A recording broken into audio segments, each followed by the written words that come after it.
Sveiki visi mani skatītāji!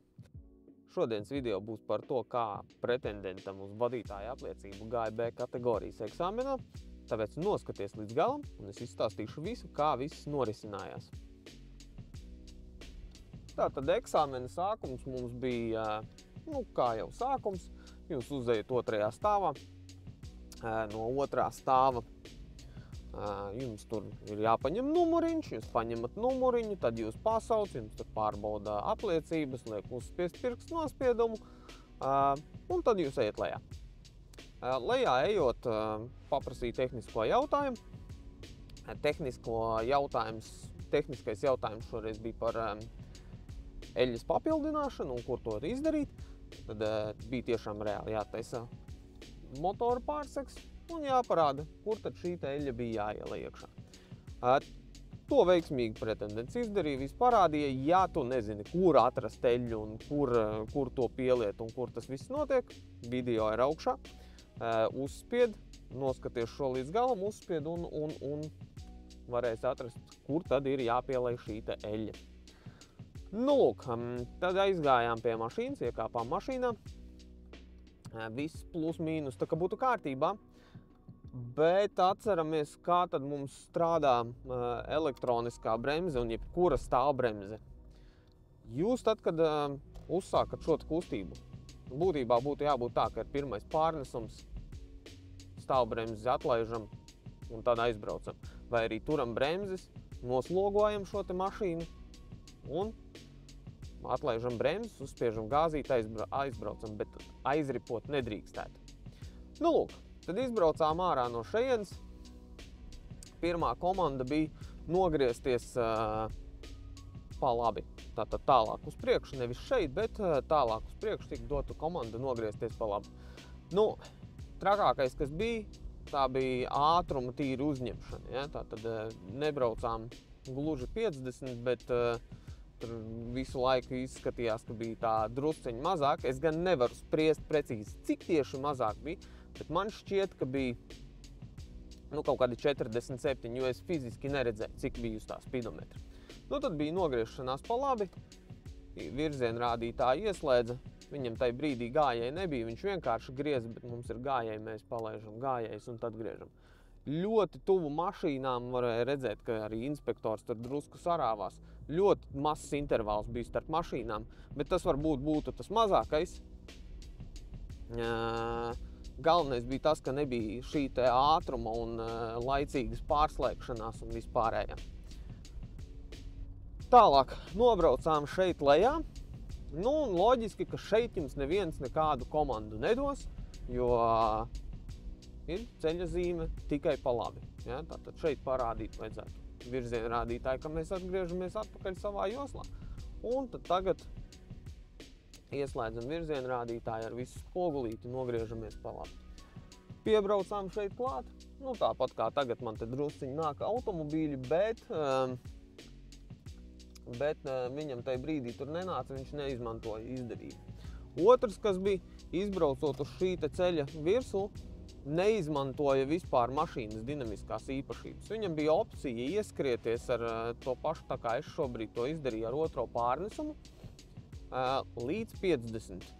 Nu, pretendents izvēlējās to, ka viņš ieskriesies ar pirmo līdz 20, ar otro līdz 30, un tad ar trešo līdz 45, un tad vēl ieslēgs 4. un spiedīs gāzi. Viss šis, ja jūs gribat ieskrieties tiešām dinamiski, tad ir pilnīgi lieki. Video par pārnesumu pārslēgšanu var paskatīties te. Tālāk. Bija dota komanda apgriezties braukšanai pretējā virzienā. Šeit stāvēja mašīna un iebraucām pie labā sāna, kas arī bija pilnīgi lieki. Mēs šobrīd izmantosim dinamiskos īpašības un ieskriesimies līdz 70. Viņš tai brīdī brauca uz labo joslu uzreiz, kur varēja pilnīgi mierīgi iebraukt šajā te kreisajā, sasniegt savus kilometrus stundā 70 un tad pārkārtoties uz labo. Tālāk mēs šeit kādu brīdi braucām, pa priekšu mums brauc mašīnas, viņas brauc uz 50, varēja tātad arī izmantot to, ka drīkst braukt uz 70. izmantot kreiso joslu, kas tajā brīdī bija brīva, un šīs te lēni braucošās mašīnas arī apbraukt. Domāju, ka tam nevajadzēja būt baigajai problēmai. Tālāk. Tika dots norādījums braukt uz Lucavsalu. Tātad nekas sevišķs, pirmā izbrauktuve. Un šeit atkal bija apstāšanās nevajadzīga, kā vietā vienkārši varēja paņemt tā, kā es šobrīd to izdarīju, iebraukt un viss. Nogriezās pa labi, plus mīnus, ok. Tālāk. Nekādas vairāk norādes netika dotas, un bija jābrauc tā kā taisni. Pēc tam tika dota norāde, ka ir jāizvēlās ceļa posmā, apgriezties pretējā virzienā. Par apgriešanos pretējā virzienā video šeit. Un tātad vajadzēja izvēlēties šo te apgriešanās vietu. 30 zonu viņš ievēroja, viss bija kārtībā. Redz, kur mums kolēģi jau griežās arī šajā pat vietā, tātad nekāds noslēpums tas nav. Par apgriešanos video zinat, kur atrast. Ieslēdzām virzienrādītāju, apstājamies pie labās malas. Tātad tur, kur ir pārtraukts ceļa apzīmējums, tagad neviena nav. Stūre līdz galam pa kreisi, tālāk stūre līdz galam pa labi. Un stūra vēlreiz līdz galam pa kreisi un aizbraucām projām. Tātad šādi tas manevrs būtu jāizpilda un apmēram, ne šitī ātri var būt, loģiski priekš tam ir jātrenējās, lai šādi sasniegt. Bet, teiksim, 2 reiz ilgākā laika posmā, ja mēs tagad paņemtu un visu šo te palēninātu, ko es darīju, tad 2 reiz ilgākā laika posmā jums vajadzētu šo te izdarīt. Tur pretendents pirmkārt ļoti ilgi pārslēdz no atpakaļgaitas uz pirmo, no pirmā uz atpakaļgaitu. Viņš tur 2 vai 3 reizes bakstījās. Viennozīmīgi tur nebija skaidrs, ko viņš tālāk dara ar vadības ierīcēm. Tālāk mēs apbrauksim pilnu loku. Viņam lika atrast, bija speciālais manevrs jāpilda ar parkošanos perpendikulāri virzienam.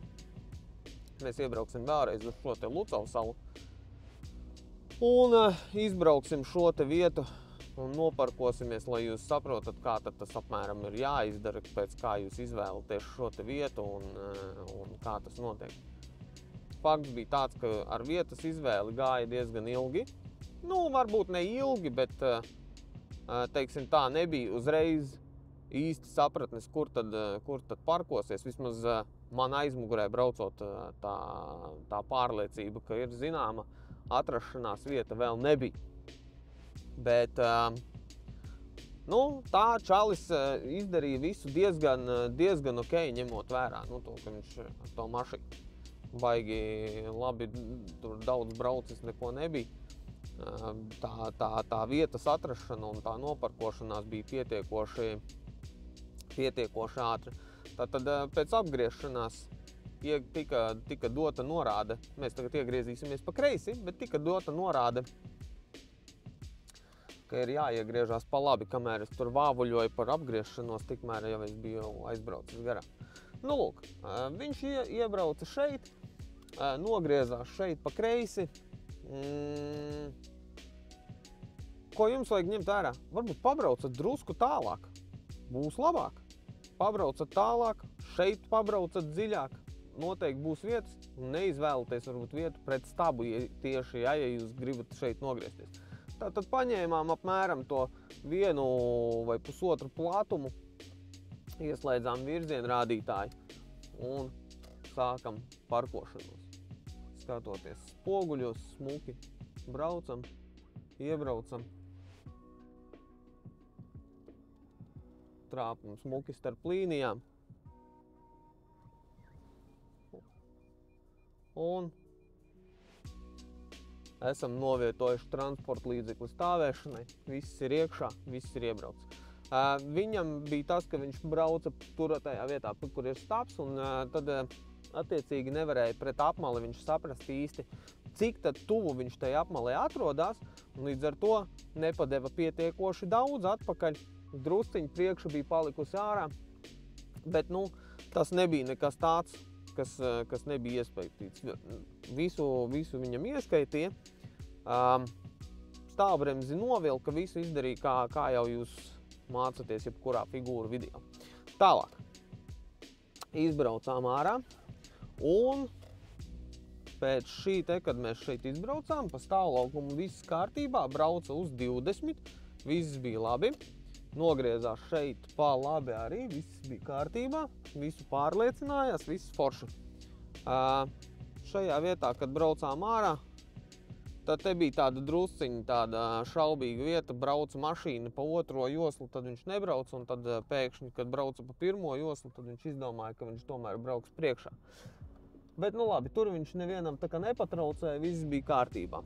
Šeit tika dots norādījums, ka būs jābrauc Siguldas Pleskavas virzienā, un ka būs vairākas norādes vienkārši. Nogriezāmies, viss bija kārtībā, bet šeit braucām neizmantojot dinamisku pārnesumu. Braucām nes kāpēc ar 4. Tad, kad parādījās zīme 70, tad mēs uzreiz, pretendents slēdza virzienrādītāju, neizmantojot ieskrējiņu joslu. Mēs taču varam šeit izmantot ieskrējiņu joslu, iegūt 70 km/h un tad mierīgi pārkārtoties tā vietā, lai uzreiz brauktu šeit joslai virsū un tad mēģinātu pārkārtoties. Tas nebija tāds baigi labs gājiens, bet, plus mīnus ok. Viss, par ko viņam arī, eksāmena beigās pateikšu ieskaitīja vai nē, bet aizrādīt, tas bija par dinamisku braukšanu un par pārnesumu izvēli. Tā bija viena no lielākajām tādām kļūdām. Pārējā viņš tā kā darīja. Arī šajā vietā braucām pa labo joslu. Neapbraucām transporta līdzekļus, kuri brauc lēnāk. Piemēram, šobrīd mēs braucam uz 70, vismaz man te rāda 71, 72. Un tad, ja tur brauc kāds uz 68, tad jums nav jābremzē un speciāli jābrauc aiz viņiem vai vēl kaut kādas šādas te lietas jādara. Šeit pamanīja to Siguldas Pleskavas virzienu, viņš pietiekoši laicīgi, samazināja ātrumu arī pietiekoši laicīgi, viss bija kārtībā. Savukārt, šeit braucot, drusciņi varbūt turaties vairāk pie kreisās malas nekā pie labās joslā, ja? Un īpaši, ja jums joslā nav nekādu apzīmējumu kā šeit, tad varbūt braucat drusku vairāk pa vidu. Un tad šeit viņš ļoti labi izdarīja, viss bija kārtībā, tikai neizvēlējās pareizo pārnesumu. Sāka braukt ar 5. uz kaut kādi tur 38, 40 km/h, protams, mašīna burkšķ un rūc, jo pārnesums nav pareizais. Un arī šeit pa ātrums bija tāds stipri par mazu. Šajā vietā tālāk mums tika dots norādījums pretendentam, ka ir jābrauc virzienā jābrauc krustojumā pa kreisi. Tātad šeit vajadzēja paņemt mierīgi smuki, ieskrieties, to viņš pārliecinājās, viss tas bija ļoti labi, bet ieskrieties pa joslu, un tad, tiklīdz jūs dabūjāt savus 70 km/h, viņus smuki pieturot, pabraucam visiem garām. Tur drusku ar to ieskriešanos arī bija tā, ka vienam piegrieza drusku priekšā, paldies Dievam, neviens netaurēja, un pēc tam jau attiecīgi aizbrauca pāri tām visām joslām. Bet, labi, tālāk pārkārtojāmies šeit, lai nogrieztos pa kreisi. Pretendents iebrauca tajā joslā, lai gan varēja paņemt vienkārši un iebraukt šajā joslā. Lūk. Tad šeit tai brīdī bija bišķiņ vairāk satiksmes un uzreiz tik raiti viss neaizbrauc projām. Visu viņš šeit izdarīja, nekādas komandas šeit nebija. Līdz ar to viņš visu darīja pareizi un pārkārtojās uz joslu, kura brauks taisni. Šajā brīdī mēs arī pārkārtojamies. Esam pārkārtojušies. Un šeit apmēram tika dota komanda, ka jānogriežās pa kreisi. Ieslēdza virzienrādītāju, pārliecinājās par drošību. Tas viss tā kā bija kārtībā. Apstājāmies pie līnijas. Tā mums arī tūlīt jāapstājās ir pie līnijas. Ok.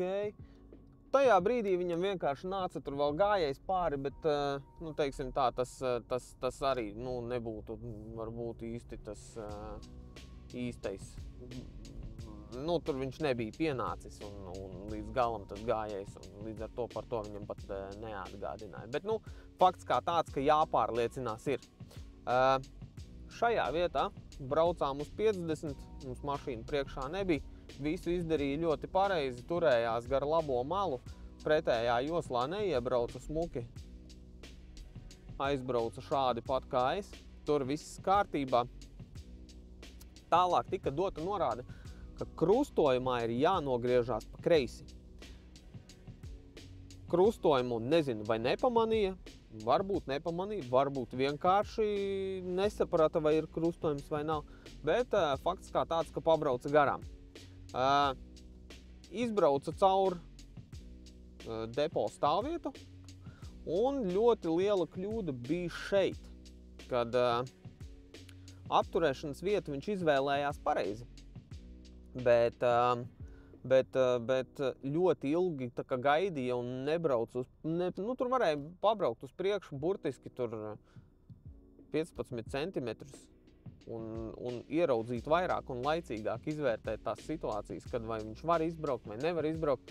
Viss beidzās ar to, ka mēs stāvējām tik ilgi, ka cilvēks tur uzpīpināja aizmugurē, nu, un tad viņš uzreiz tā kā uzrāva to ātrumu drusku ātrāk un izbrauc ārā. Nu, loģiski viņam tika pateikts to, ka mēs izbraucām, tur nebija krustojums un tā tālāk un tā joprojām. Nu, un tad, kad viņam ir jālabo šī situācija. Inspektors visu paziņoja ļoti laicīgi, ļoti laipni. Un būtībā es nevienā mirklī neredzēju nekādas tādas kaut kādas darbības no inspektora puses. Šeit aizbrauca pretendents taisni, pamanīja to, ka priekšā ir braukt tālāk, iebraukt aizliegts, nogriezās pa labi, un šeit tad viņam tika pateikts, ka viņam tagad tā situācija apmēram ir jālabo un jāmēģina nokļūt uz turieni, tur, kur vajadzēja nokļūt. Braucām, nogriezāmies smuki pa labi, pēc tam pa kreisi. Tā, paskatījāmies par gājēju, nav. Šeit arī nogriežamies smuki pa kreisi. Nu, viņš šo te visu tik raiti, kā es nedarīju, ja? Viņš to visu darīja tā diezgan super lēni, es teiktu, un nu, tur ļoti gausi tas viss gāja. Tātad nogriezāmies, un tagad nogriežamies pa labi. Šeit nebija virzienrādītājs, vajadzēja parādīt virzienrādītāju, bet tā viņš izbrauca diezgan labi. Neiebrauca ne pretējā joslā, nedz arī kaut ko citu tur izdarīja. Problēma tālāk mums bija šajā vietā. Tātad jānogriežās ir pa labi, zīme dod ceļu, ieslēdza virzienrādītāju, piebrauca un tajā brīdī tur galā stāvēja mašīna. Un viņš šajā brīdī šeit iegriezās gar labo malu, tāpat laikā viņam pa kreiso malu brauca citu mašīnu garām, kuru viņš tā kā neiedeva ceļu īsti. Izbraucām šeit, arī bija tā gausā ieskriešanās, nevarēja iekļauties plūsmā, nu šobrīd es arī nevaru iekļauties, jo nebija ātrums. Un pēc tam visu šo te posmu braucām uz kaut kādi tur 40 ar kaut ko garām, nu, visu šo te posmiņu līdz nākošajam krustojumam. Šeit pabraucām garām šim. Šeit te nobrauktuvei uz Bausku. Un turpinājām tur taisni. Nu, nekā tāda, teiksim tā, baigi briesmīgā šajā eksāmena maršrutā nebija. Nu, viena stopzīme. Nekas sevišķs.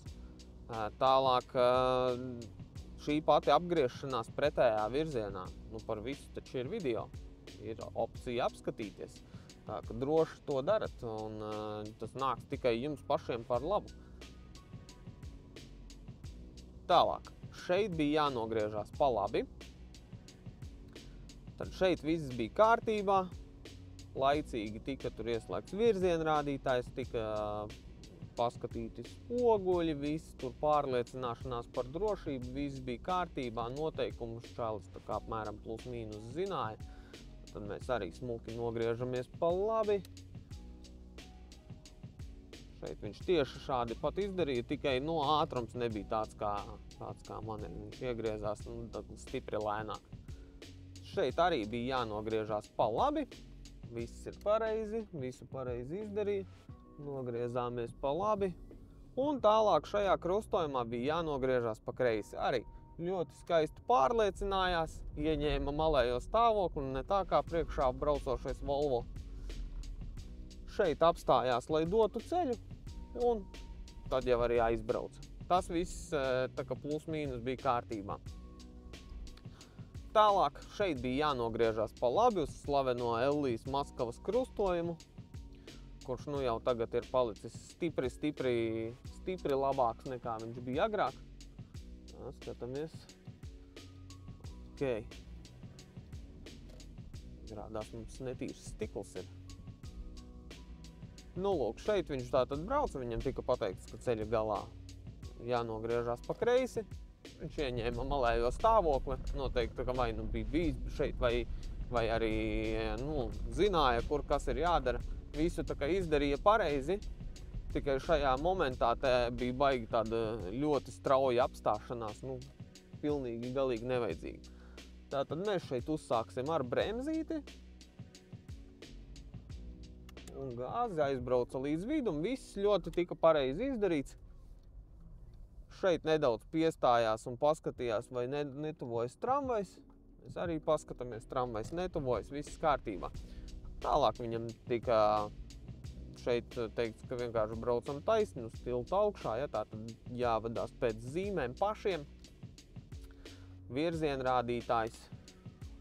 Piestājām, palaidām mašīnas un sākam kustību, ja. Šeit jāparāda kreisais, ko viņš arī tur izdarīja. Vienīgais ieskriešanās dinamikas nebija, jo tā mašīna, viņam vārda tiešā nozīmē. Uz katru pārslēgšanos mēs braucām šitā. Ļoti aprauti visu laiku bija šīs te pārslēgšanās. Pārāk agras arī tādas un saraustītas. Tālāk šeit uz 70 braucot, pretendents mums neskāpēc izvēlējās trešo joslu, lai gan pirmās divas bija brīvas, un tur brauca viena mašīna pa labo joslu. Bet, labi, tas tur varbūt būtu tas mazākais. Galvenais bija tas, ka uzreiz pēc fotoradara pa priekšu brauca mašīnas, kuras brauc stipri lēnāk nekā 70. Viņš izdomāja, ka viņš brauks uzreiz tā kā aiz viņām uz 50, lai gan tur bija opcija pabraukt viņam. Stipri daudz iespēju bija pabraukt garām un mierīgi tā tad aizbraukt. Viņam tā arī tika pateikts, ka tālāk būs jābrauc Bauskas virzienā. Viņam bija visas iespējas pabraukt viņiem garām un mierīgi iekārtoties. Tad viņš šeit pārkārtojās, viss kārtībā. Pārliecinājās šeit arī par drošību. Pabrauca garām autobusu joslai, kur šeit ir smuki skaidri gaiši apzīmēts, ka tā ir autobusu josla. Ieslēdza virzienrādītāju un visu smuki izdarīja. Tas tā kā būtu ok. Drusku varbūt par ātru sāka bremzēt, jo šeit ir jāsāk mazināt tas ātrums apmēram kaut kur šeit, ja, lai nekavētu tos pārējos. Šeit viņš ļoti smuki pareizi izdarīja, ka pārkārtojās uz labo joslu, bet tajā pat laikā pārkārtojās uz labo joslu, un šeit pie apturēšanas vietas izdomāja, ka viņam tomēr ir tā mašīna šeit jāapstādina. Šeit var bez apstāšanās mierīgi iebraukt iekšā, un pēc tam smuki pārkārtoties tātad uz šo ārējo joslu. Tikai nevajag baidīties ar otro pārnesumu, iegriezt līdz tiem 50. Tā, lai jums būtu visu tā braukšana tāda dinamiskāka un vairāk tuvāka ātrai, jo inspektors viņam arī CSDD eksāmenā tieši pašā sākumā skaidri un gaiši pateica, ka mums jābūt braukšanai dinamiskai, raitai, bez kavēšanās un bez kaut kādiem tur liekām darbībām. Ja? Bez liekas apstāšanās nav vajadzīga kavēšanās jebkāda veida. Lūk, Tātad šeit izbraucām, šeit viss bija kārtībā. Ļoti labi tika novērtēts tas, ka cilvēks brauca. Ieraudzīja, ka par priekšu brauc mācību auto uz 40, kaut kādi 5 varbūt viņš tur brauca. Un viņš tajā brīdī smuki paņēma, pārkārtojās uz kreiso joslu, pabrauca ar 50 kaut ko garām tai mašīnai, un tādā ziņā vispār nekāda pretenzija. Visu izdarīja, kā pieklājās, pabrauca garām un turpināja braukt. Nu, tad kaut kur aiz tehniskās apskates viņš smuki iekārtojās labajā joslā atpakaļ. Un tad viņam arī tika pateikts, ka luksaforā nogriezīsimies pa labi. Nu, tātad visu izdarīja pareizi, viss tā kā bija kārtībā. Pašās beigās nogriezās luksaforā. Un tad tur izbrauca visu to daļu, kas ir jābrauc aiz luksafora līdz krustojumu uz 40 un iebrauc iekšā. Tūlīt nogriezīsimies. Cerams, ka nesanāk. Viņam viss bija labi, viņš uz zaļo gaismu paspēja. Ceru, ka mēs paspēsim arī. Es jau vēl domāju, ka varbūt mazums liks viņam nogriezties, ka liks šeit braukt taisni un pēc tam nogriezties pa labi nākošajā krustojumā. Tad tur vēlreiz pa labi, gan jau, ka tu, kas skatās, zini to krustojumu pie cirkuļa un esi tur bijis. Nu, lūk, var nogriezties iespējams. Aizbraukt taisni, tad pa labi, vēlreiz pa labi un šeit pa kreisi, kur ir vienvirziena ceļš. Bet, cik es sapratu no CSDD inspektoriem, tad viņi tā kādu 1-2 vienvirzienus, 1-2 stopzīmītes, kaut kādas tādas un visu to kopējo eksāmena gaitījums vērtē. Nu, loģiski, ja viņa nav pietiekoši dinamiska un aktīva, tad tas eksāmens arī, tā kā nebūs ieskaitīts. Jo čalis šeit, piemēram, arī viss kārtībā, brauc uz 40, viss labi, bet pēc tam tas ātrums, pieauga, ļoti lēni. Ja, tātad, ja jūs šeit braucat uz 40, tad arī tajos pēdējos metros jūs varat parādīt tomēr, ka tie 40 ir 40 un ka pēc tam ir 50. Tātad, ja pēc tam ir 50, tad jūs paņemat un piespiežat gāzīti. Tā, lai tā mašīna ieskrienās un viņa smuki ieskrējās līdz tiem 50 km/h. Šeit tika dota nepārprotama norāde, ka jānogriežās pirms zīmes apstāties aizliegts pa labi un ka tur citur īsti nav kur iebraukt. Tad to arī izdarīja, viss kārtībā. Tā ka, ja jūs ieraujat zem ķieģeļa, tad es teiktu, ka tā ir diezgan jūsu pašu vaina visdrīzāk. Nu ko, tāds bija šis eksāmena maršruts. Es ļoti ceru, ka tev šis video kaut kādā veidā noder. Es ļoti ceru, ka tu to skaties un ka tev viss šis te būs kaut kādā veidā derīgs. Daram tā, piesako kanālam, ja tev der. Nospied laiku, ja tev super noder, un turpini skatīties visus pārējos video, ko es salikšu tālāk augšā aprakstā. Davai, čau!